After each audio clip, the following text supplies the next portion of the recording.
let's get into some reviews, bro. Okay. And we're gonna start, on something that you and I thought was gonna be great. We thought, Festival du Cinema. We thought, I know where we're starting then. We thought true drama. We thought Akira Kurosawa. We thought absolute quality. We're gonna talk about Highest to Lowest. Directed by Spike Lee. Lowest to lowest. Hey, don't do that, man. Relax, bro. Yeah. Starring the greatest of all time, Denzel. Then there you go. You've pronounced it right. Well done. Thank you very much. You know what I'm saying? You know what I mean? Don't ever pronounce his name wrong, bro. You know what I mean? I heard you, bro. Your whole life you've been pronouncing it wrong, bro. Me, I've been on the right side of the street. But Denzel just has like a little bit of Denzel. You know what I'm saying? Yeah. But it's Denzel. I mean, Yeah. never forget that, bro. I'm gonna start. I had such high hopes for this, bro. You already know. Like, bro, my hopes were in the ceiling, bro. The highest. You know what I'm saying? And then they went down to the lowest, bro. Watching this film, I was probably about 50 minutes in. I was like, oh no. Oh dear. Yeah. What's happening here? You know what I'm saying? And there's a couple of technical issues for me. Like the editing, like some of the filmic style and the filmic language, which really like took me out of the film, bro. You know what I mean? That was a bit strange. And in regards to the chronology of the film in relation to what it's kind of based on, which is Akira Kurosawa's masterpiece, Highest to Lowest. I'm assuming that's not about the music industry. No, it's not. It's a businessman. It's just a businessman, isn't it? Kind of thing. But I do like how they try to be very true to kind of modern times and put it into like black excellence, music, stuff like that. That's pretty cool, isn't it? But the issue when you try and modernize something is not to make it stuck in time.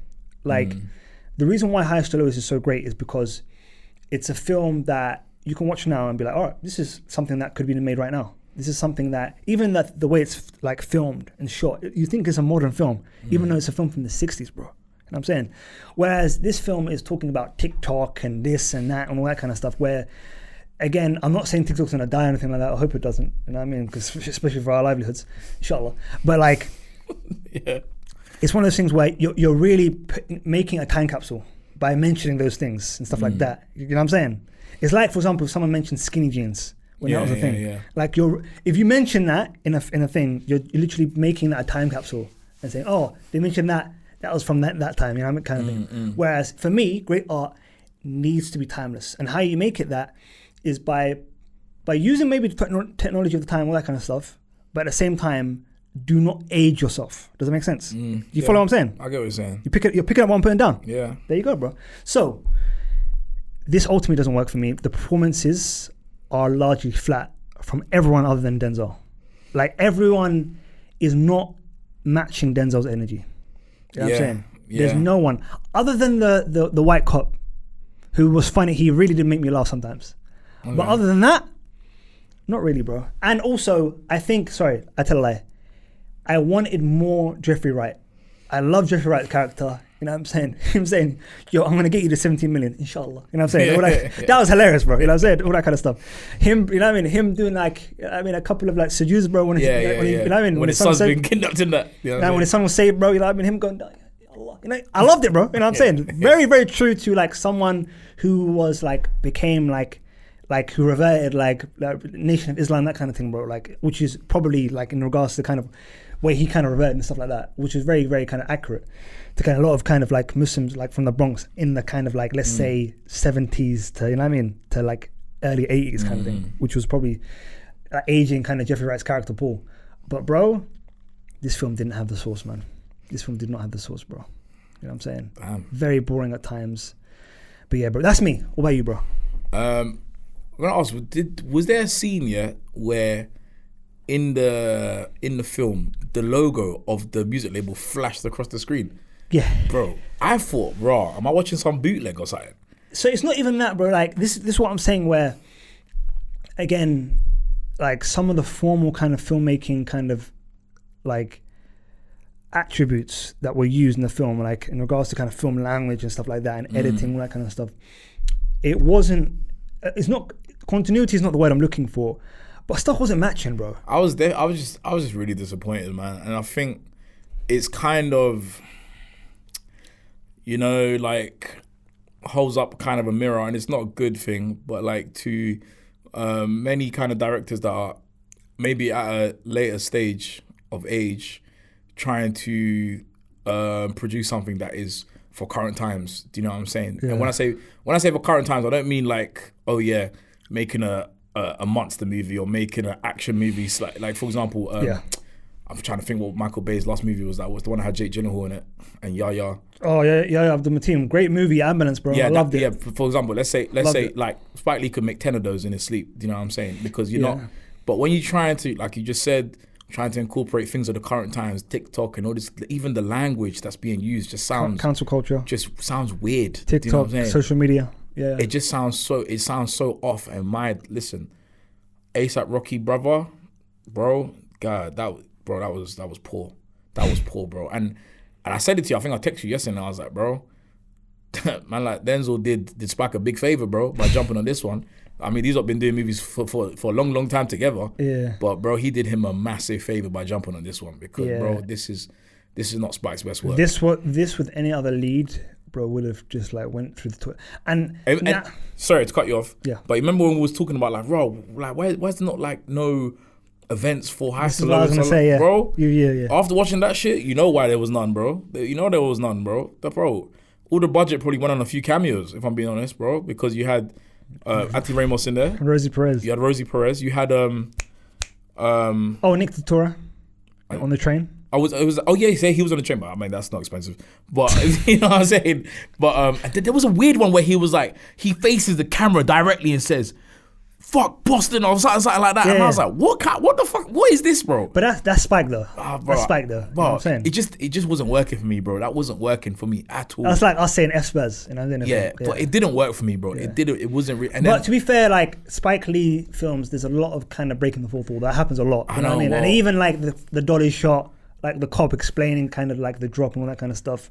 Like the lead cop explaining it on the balcony and him moving towards the camera. That's typical Spike stuff. We didn't know that.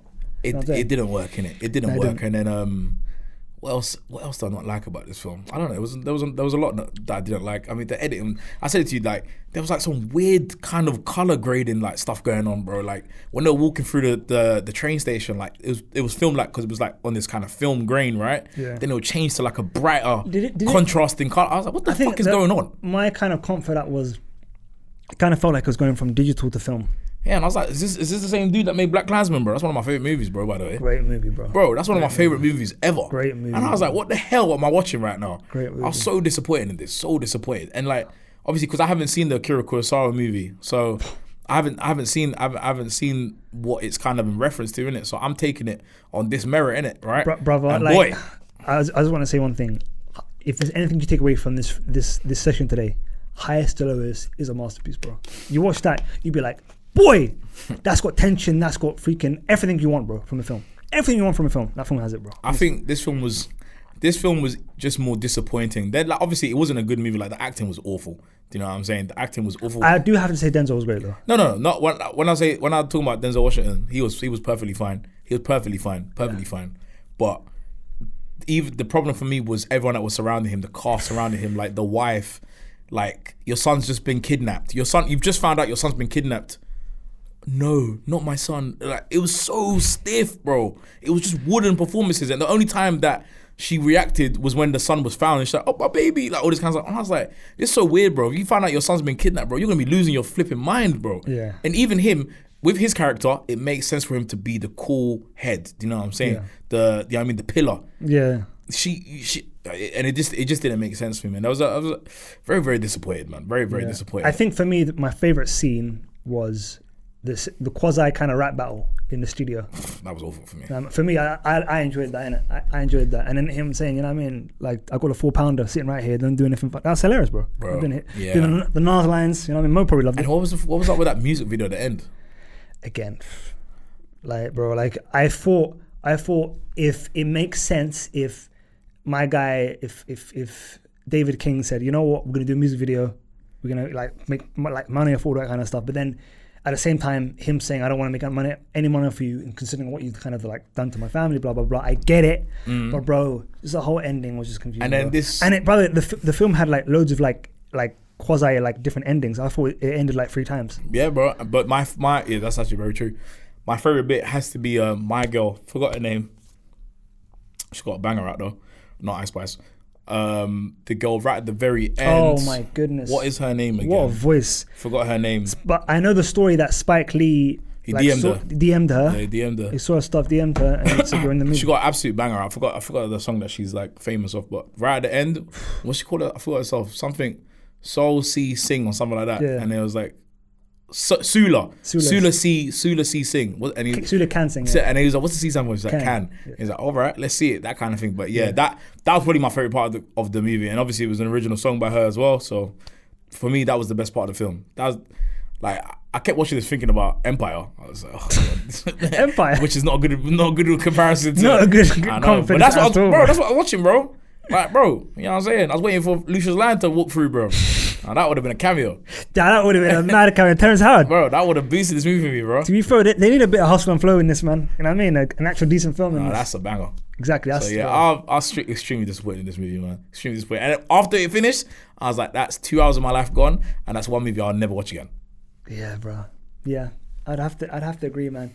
It's just very surprising, man. It was long, bro. This it was long. Too long, bro. And the worst thing is, I put my story like, oh, I'm watching this right now, and then someone messaged me saying, bro, that first hour is rough, but the second hour gets a bit better. And I was like, all right, we'll see. And never got better, I think it's the other way around. Bro, I was on my phone half the time, bro. I was just like, this movie's dead. But I was waiting for it to end. Bro, like, such a disappointment, man. And again, now we kind of understand the rollout. Yeah. Shouts back though, legendary director. You know what I'm saying? Incredible guy, bro. Like, he'll always be goated. But Arsenal fan as well. So of course, bro. Shout him out as well. Always and strongly, bro. But like, I'm hoping his next joint will be decent, bro. That's what I'm hoping, man. I'm saying, and I think maybe stay away from adaptations. How about that? Yeah, I think stay away from adaptations and maybe just do the originals, man. Do you know what I'm saying? Do what you're great at already.